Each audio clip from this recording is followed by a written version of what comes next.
My name is Blake and this is Keith, and we want to welcome you to the final video to Finding You, a recovery of our heart. And so we've been in this series, we've been talking about this amazing gift that God has given us, which is our heart, which leads us into relationships. So today we finally get to what many people would say, the good emotion. Yeah. We've been talking about all these emotions that we avoid like crazy, which actually if we use them the way God wants them, they're amazing. Yeah. However, this is the one that we all want to dig into. That we have a positive association with. Yeah, we don't have a positive association with Yeah. guilt or shame or loneliness. Yeah. But we all like. We like to be glad. But notice that same work plus patience plus willingness plus time is the only time you will get the gift that God has in store for you when feeling glad. So glad, when you are doing the other feelings, then you will feel glad. There's a story that one of the co-authors told in a workbook about he was driving and he's like, what is that? I think I feel joy. I think that is joy. He felt joy for the first time months after recovering his heart, after doing this work, and then recognizing that's a new feeling. Because when I'm in right relationship with myself and right relationship with God, and then right relationship with others, and I'm getting my needs met the way that God is meeting them, then I don't have that aftertaste of shame that I used to have. Now I have joy. And so in John 15:11, it says, these things I have spoken unto you, that my joy might remain in you, and that your joy may be full. I believe that's what Christ wants for us in the whole fulfillment of this life, in the sanctification of becoming like Him. I think it's so interesting because with gladness, and this is, we'll dive more into this with the impairment, but true being glad or true joy occurs when we face life on life's terms. Yes. Which means it's kind of like, having that bowl of ice cream, but then going for that second bowl, that third bowl. It's that, because life's terms that's not healthy. Mm-hmm. It's not good for me. Yeah. And that law of diminishing returns will always follow me. So Dr. Cloud, who also wrote the Boundaries material, he has a book called Integrity. And his description of integrity is the courage to meet and face the demands of reality.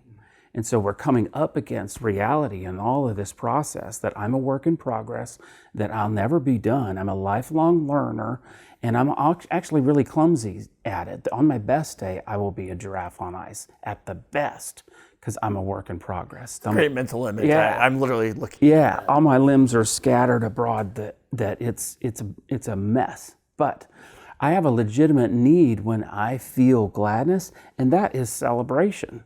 And so there's another author named Brené Brown. She has a story in one of her books where her daughter, I believe, was 9 years old. They were on a little pontoon boat of some kind, and the daughter was sitting back and like this, and mom was just noticing her, and then she came back and it's like, whoa, what was that?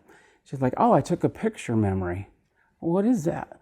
Whenever I'm happy and feel glad, I just take a picture memory in my mind so that I can recall it later of a time when I was really glad. That is this practicing of gratitude.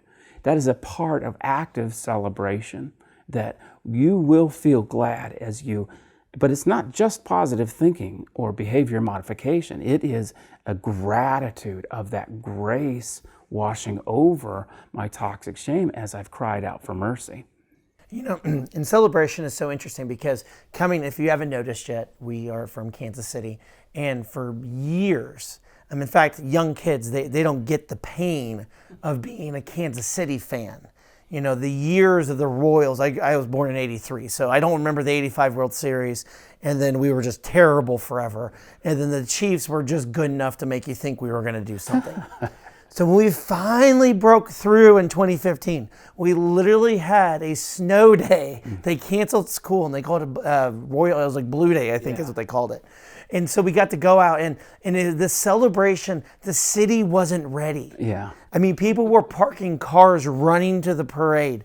Now, what's funny about this parade is that like originally they were like, 300,000. And then each year it like grows. And so even though we're a city of 2 million, they're like, 10 million people showed up, But it's this idea that like we were all there. Yeah. We all experienced it.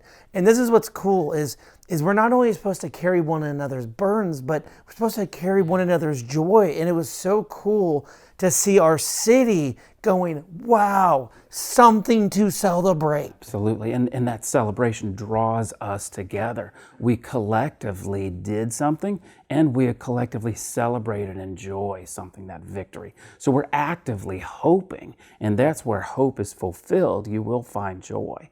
And I think that we've talked about this is connecting joy and hope into gladness, where it's this hope of I can get there again, or I can get this feeling instead of a manipulative thing, but I can experience it over and over. Yeah. So walk us through, what is the gift? Well, the gift is joy with sadness.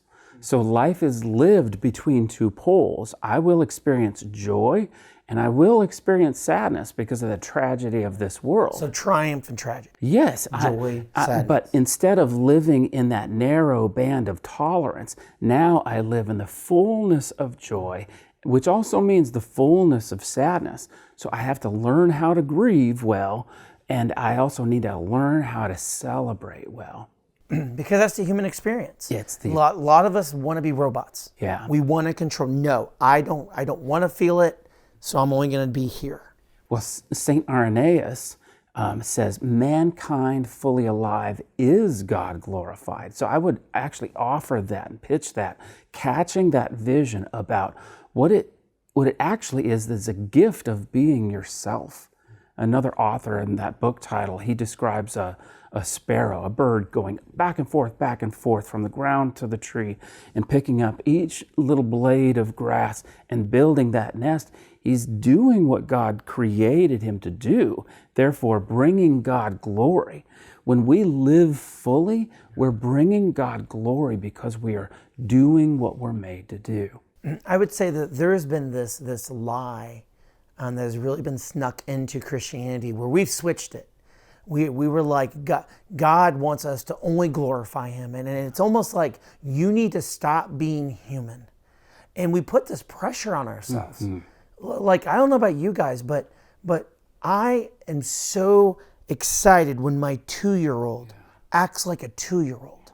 And when my 5-year-old acts like a 5-year-old, he doesn't have to act like a 20-year-old. Mm-hmm. And I think God is excited when we just act human. Mm-hmm. We live in this crazy world. And so wherever you're at in this journey, know that God is fully satisfied in you because he loves you. Mm-hmm. I heard a similar parallel on that one of like, God give us gift, like you give your child a gift. I want my child to enjoy the gift. I want him to take care of it, but then I also don't want him to use that gift as a weapon against someone else. Right? Think of my son's drone in Christmas. So yeah, I think that's awesome. Yeah. So walk us through the gift of being ourselves. Yeah. So the gift of being myself means that I have found that I am not in charge. That means that I can just let go. And I can know that God is here and God is in control. It's back to that healthy shame piece. So when I've connected hope to each feeling, when I feel hurt, I can hope and still have a desire for healing and wholeness. When I feel loneliness, I can have a desire for real relationships. When I feel sadness, I can find the hope and the desire to honor that relationship or honor that which I've lost. In my anger, I can hope that I can still have a longing and a desire for risking the pain in order to achieve something. In my fear, I can have hope and a desire to prepare, to choose wisely, and then to succeed and achieve. In my shame, I can have a healthy desire and hope that I can have an abundant life. in the understanding of my limitations, and then serving something greater than myself, like the purpose. We will not be fully satisfied until we are surrendered to something greater than ourselves. And then lastly, in my guilt, if I can hold on to the desire to be reconciled and unburdened in the freedom so that we can then live in the forgiveness and in the freedom of that forgiveness and joy. And gladness, of course, is the result of our willingness to feel the other feelings. You will feel glad in the fullness of that. And I think that's so interesting, because I think some of us would define gladness is avoiding those other feelings. And I think that's why we get into the impairment. Because when we don't want to live fully and we want to control our humanity and control our existence, that's when we live in sensuality without heart, because I just want the next high. Yeah, that's why it's called truth. And the truth is neither good nor bad. It just is. When I find myself showing up in the impairments, I'm not telling the truth about my insides, about my feelings. And so the impairment of the power impairment internally is that I will show up and try to live this full life experiencing gladness without heart. So it's sensuality without heart. And you also say like without God, which means without Yes. authority, like according to me. Yes. I'm going to be happy based on what makes me happy. Yeah. Really, no matter the cost. No matter the cost. And by the way, that's not a badness either. Like I learned to do that as a survival skill. God gave me that ability to survive in some unbearable situations where you just needed to survive, period. So it's not a badness. But I will have learned these different egos. Like for instance, I can feel this much sadness, and then one of my different egos, which is like an acronym for edging God out or ease God out, where I will get my need met apart from God. So I can feel this much sadness, and then I'm outside of my window of tolerance, where I now need, my brain, I actually tap into my fleshly desires. I need ice cream. That's how I get away from this feeling. Going back to what I was taught, like Yes. this much sadness, and then men don't cry. Yeah. You can't feel that. In fact, as a parent, we want our kids to live fully and wholeheartedly all the way up until the point where we don't. Then we're going to teach them how to survive. So you're describing, I was actually taught that and given a survival skill of just ignore that, choose ignorance, be ignorant, ignore it. Because if you see it, then you'll feel it. And if you feel it, then you'll be in need. And son, I've learned how not to need. So you live narrow, don't feel. And we have to open that up again. And if we're not careful, going back to the edging God out, Freud talked about the pleasure principle of walk us through that. So Freud, the first psychologically theorist that developed an entire theory, his pleasure principle is pretty basic, but it's true. It says, I will move towards pleasure and I will move away from pain. But the truth scientifically of what we found out is that I will do far more in my avoiding of pain than I will do in my movement towards pleasure. So I'll spend a lot of energy to survive and avoid pain and avoid feeling if I've associated the feeling of being pain. Would you almost say that we put it in the terms of what we've talked about, is that we'll put almost more energy into avoiding rejection than into finding acceptance? Connection. Yeah, absolutely. That's the whole premise. So I wasn't made to experience rejection or humiliation or abandonment, and I'll do whatever I have to survive out of that. Even if it impairs. But I still want glad. Yes. So sensuality without heart is the false, it's a counterfeit, that's the word. It's a counterfeit fulfillment of gladness. So there's 4 areas in my body where I can feel pleasure. In my head, where I pack knowledge, and I get that aha moment that feels good. In my stomach, like when I go eat ice cream. In my genitals, which is self-explanatory. Yes. And then in the skin. So in these 4 areas, I can experience pleasure and I can get away from the pain that I feel in that relationship or that job loss or that rejection. It's almost like glad without relationship. Absolutely. And if you think about, sensuality and the areas of pleasure, if you think about the porn industry and all that, what is that? Yeah. That is gladness without intimacy, without relationship, without the fear of being rejected. In fact, that is one of the definitions of addiction, is a failure to have successful relationships. So in this material where the author, Chip Dodd, he says it specifically, we are all either active in our addiction or we are active in our recovery. And that actually goes into our isolation. We're an empty tragedy. Yes, that's isolation. That's the curse of no relationship. So the empty tragedy is I've spent all of this effort and energy to try to achieve what I thought would be fulfilling, and it's not. It is empty. At the end of that road, you might be the MVP of the Super Bowl, and you're like, if this is it, then this isn't going to work. We are either active in our addiction or active in our recovery. And in the family, like internal family systems perspective, it's like you've either been taught how to do feelings or you've been taught not to. And most of us have been taught not to. We've been handed different survival tools that we're not even aware of, that our parents aren't even aware of. But if you want to break this cycle, you have to recover your heart so that the next generation, your children, don't pass that along to their children. And I think it's so powerful to think through that and just to be humble enough to answer or to acknowledge the fact that we're all addicts. Yes. It may be different of what you're addicted to, but at the end of the day, it's power and control. Absolutely. And I came to that crossroad myself, like the Lord revealed that to me, and it was devastating. It was painful. I intellectually knew it, but then the Spirit revealed it to me of I am helplessly addicted to power and control. Then my surrender can begin, and then I can move into the acceptance of the healthy shame, which again is, I'm not God, neither are you. I don't have all the answers, neither do you. Now, I have some answers, and I'm helping you with the answers I have, but you have answers that I don't have, and you can help me with the answers I don't have. That's where the synergy happens, because another one, I need you, and you need me. And I make mistakes, and so do you. So then let's just be human and let God be God. Then we've got it organized. So as we walk through this, again, as we talk through this, the main goal is, as we walk through this, is to reflect through this.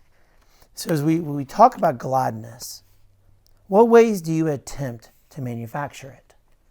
Man, that's powerful. Mm-hmm. How do you try to escape from the difficulty and pain of life? Again, we don't like the polls, and we like to manipulate the gladness. 2, how do you express your joy to others in God? Do you celebrate? As you were talking about, I said like my issue with this is I like to live over here, and you said your weakness was I like to celebrate. Yeah. And so we're all there. Number 3, have you ever experienced joy in the midst of a painful experience? If so, describe it. If not, in what ways did you defend your heart from the pain? So here we have, we've walked through this series. We're so excited that you've joined us. And as we conclude it, Keith, what are some final words or a final point of what you would let us to walk us through? Mm-hmm. My final point would be the objective truth about God is important. What I think matters, and what I believe about God matters. What we've been doing and studying here is that human truth that passes the test. It's like, in your pursuit of your human truth and what you believe about you matters. And so I want to cast the vision of your prayer life as you continue to do this work, that prayer closet of yours is no longer the intercessory prayer where we're praying about all of the people who are in the hospital. I mean, they need prayer, but you can do that all day. That prayer closet is for you. I encourage you to take the truths of your heart to the Lord and experience the intimacy that He has in store waiting for you. So you bring the truth of your hurt, you bring the truth of your shame, you bring the truth of your sadness, and then intentionally ask Him for the passion for today. Give me the willingness to go through the pain for something that matters more than the pain. And here's the catch. It's you. You matter more than the pain. Your heart and the recovery of your heart is the goal. You stay focused on that. That is God's will, so that you could be who you're made to be. Then, and only then, you can go do what you're made to do.